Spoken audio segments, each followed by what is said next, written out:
국제환경단체 그린피스가 원전사고 9년을 맞은 일본 후쿠시마를 현지 조사한 후 심각한 재오염이 진행되고 있다고 경고했습니다. 최근 일본의 원전 9주년을 맞아 독일, 벨기에, 일본, 한국 등 다국적 방사선 방호 전문가들로 구성된 그린피스 팀은 몇 주에 걸쳐 현지에서 방사선 측정 등 종합적 실태 조사를 벌인 후 2020 후쿠시마 방사성 오염의 확산 기상 영향과 재오염 보고서를 발표했습니다. 일본의 오염 상태는 아직도 심각한 것으로 드러났습니다. 2011년 3월 11일 일본 후쿠시마 원전에서 노심용융 멜트다운에 따른 폭발 사고가 일어난 후 정기적으로 현지의 방사성 오염 실태를 조사해 보고서를 발표하고 있는 가운데 보고서는 다국적 전문가 10여 명이 2019년 10월 태풍 하기비스 피해 이후 3주간 현지 조사한 것을 바탕으로 작성됐습니다. 이들은 보고서에서 태풍 하기비스로 일본 후쿠시마 산림, 지대 방사성 오염 물질이 평지로 이동해 고준위 방사성 세슘이 도로, 주택 등으로 퍼져나가는 등 재오염이 광범위하게 일어난 것을 확인했다고 밝혔습니다. 그린피스는 이런 상황에서도 일본 정부가 피난 지시를 해제해 주민들의 귀환을 종용하는 것은 심각한 인권 침해가 될 수 있다고 주장했습니다.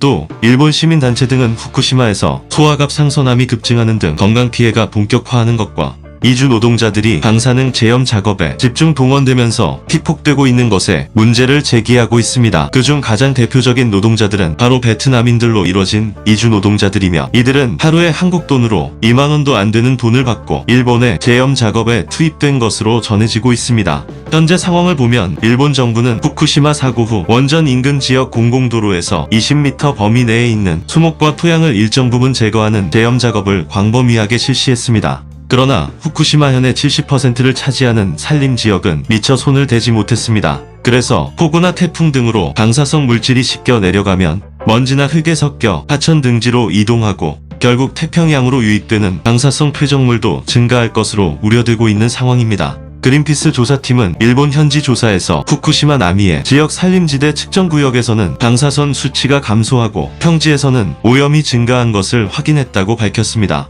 일본 정부가 2017년 3월 피난 지시를 해제하고 주민 귀환을 지시한 나미에와 이타테의 피난 지시 해제 지역의 경우도 이번 조사에서 방사선 수치가 여전히 높게 나타났습니다. 나미에 마을에서 조사한 5,581곳 중 제방과 도로 지역의 99%가 일본 정부의 장기 제염 목표치인 기준을 한참이나 웃돌았던 것으로 나타났습니다. 이곳의 평균 설량은 0.8 마이크로시버트 최대값은 1.7 마이크로시버트로 사고 이전보다 20배나 높은 것으로 드러났습니다. 이타테 마을에서는 총 3,651개 지점에서 수치를 측정했는데 이 중 96%에서 측정치가 최대치를 넘었습니다. 일본 정부는 태풍 하비기스 이후로 후쿠시마 내방사능 측정 결과를 공식적으로 발표하지 않고 있습니다. 일본원 자력규제위원회는 일본 전 지역에서 1m 높이로 방사능을 측정하고 모니터링 결과를 발표해왔는데 지난 정기 보고서에서는 태풍 때문에 모니터링 포스트 측정 장치가 훼손됐다고 설명했습니다. 그러면서 지난 9년 동안 방사성 물질에 오염된 흙을 긁어내는 등 제염 작업에 동원된 이주 노동자들의 건강 피해와 인권 침해도 심각한 것으로 지적되고 있다는 것입니다.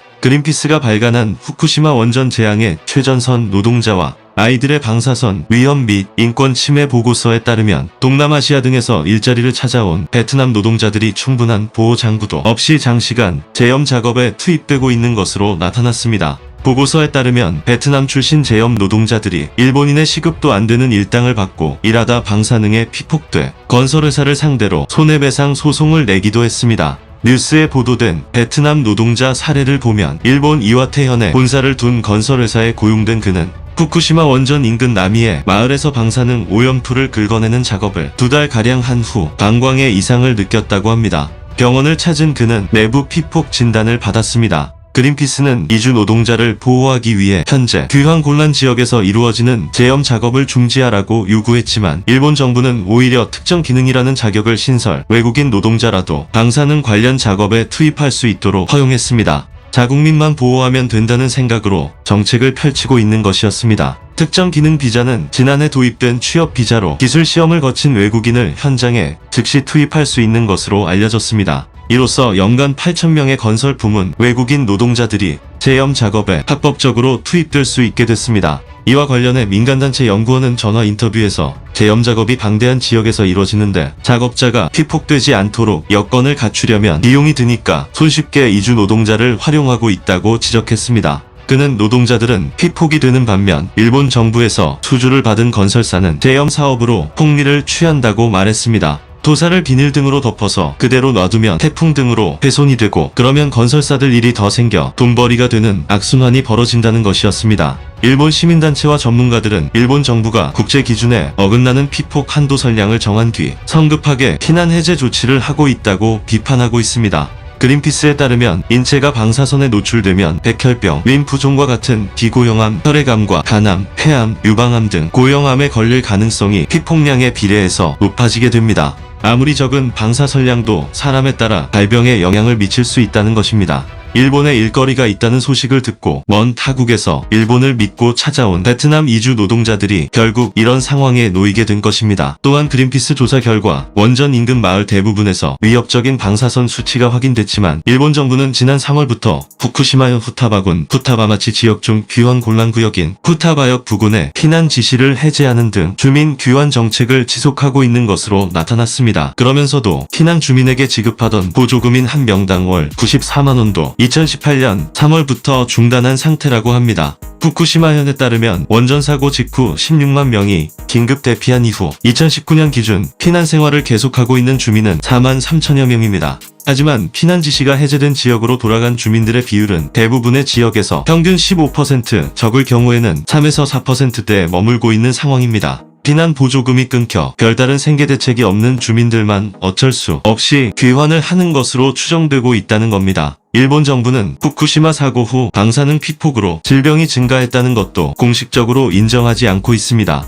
후쿠시마에서 소아암 환자가 급증한 것이 원전의 방사능 물질 탓이라는 근거가 없으며 과잉 진단 등 다른 이유 때문이라고 주장하고 있을 뿐입니다. 일본 정부의 이런 태도는 진상이 알려질 경우 일본 국민들이 겪게 될 패닉과 그로 인한 경제적 타격, 2021년으로 연기 및 취소 예정인 도쿄 올림픽에 차질이 생길 것 등을 우려하기 때문으로 분석되고 있습니다. 전문가들은 방사능으로 인한 피해는 갑상선암뿐 아니고 역학조사를 제대로 해서 원전 사고 때문에 어떤 암이 얼마나 생기는지 조사하면 피해자에게 도쿄전력이나 정부가 보상을 해줘야 하는데 일본 정부는 그럴 돈이 없다고 말했습니다. 뒷감당이 아예 불가능하기 때문에 인정을 안 한다는 것입니다. 그러면서 원자력 발전을 할지 말지는 정부가 결정했는데 사고가 난 다음의 피해는 그 결정에 참여하지도 못했던 국민들이 받는 것이라고 비판했습니다. 현재 일본에서는 원전 사고 영향으로 후쿠시마 주민들의 건강 피해도 본격화하고 있는 상황이라고 합니다.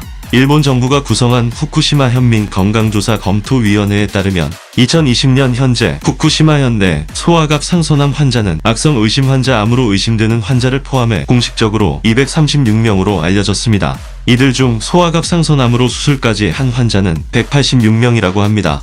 소아갑 상선암은 희귀 질병이라 1년에 100만 명당 1명꼴로 발생하는 질병으로 알려져 있습니다. 단순히 계산해보면 후쿠시마 어린이 인구가 35만 명이니 대략 3년에 1명꼴로 발생하는 것이 평균치라 할 수 있습니다. 그렇다면 원전 사고 후 후쿠시마의 소아갑 상선암 발생률은 평균치보다 수술 환자를 기준으로 최소 62배에서 최대 78배까지 증가한 셈입니다. 1986년 체르노빌 원전 사고 5년 이후 어린이 갑상선암 환자도 발병 빈도를 살펴보면 지역에 따라 사고 이전 기준 30에서 100배 증가했습니다. 그린피스에 따르면 미국 소아과학회 발표 논문에서 어린이들은 갑상선, 골수, 뇌 등의 조직이 성인보다 방사선에 더 민감하기 때문에 암 발생 위험이 더 높은 것으로 분석됐습니다. 일본 비영리단체 갑상선암 어린이 기금은 유엔 아동권리위원회에 제출한 보고서에서 현재의 검진 체계로는 원전 사고 당시 후쿠시마현에 살았던 어린이들의 갑상선암 사례를 정확히 파악할 수 없다며 더 많은 환자가 있을 가능성을 제기했습니다. 어린이 기금에 따르면 일본은 사고 당시 후쿠시마에 있었던 모든 어린이를 추적하지 않았고 피난민에 대해서도 추적을 하지 않고 있다는 겁니다. 또 갑상선암 검사 외에 다른 질병들에 대한 조사도 제대로 이루어지지 않고 있다는 것입니다. 정말 대책이 없는 일본의 현 상황이라고 볼 수 있겠습니다. 이런 상황에서도 아베는 이에 대해 한마디도 꺼내지 않고 있는 것으로 알려졌습니다.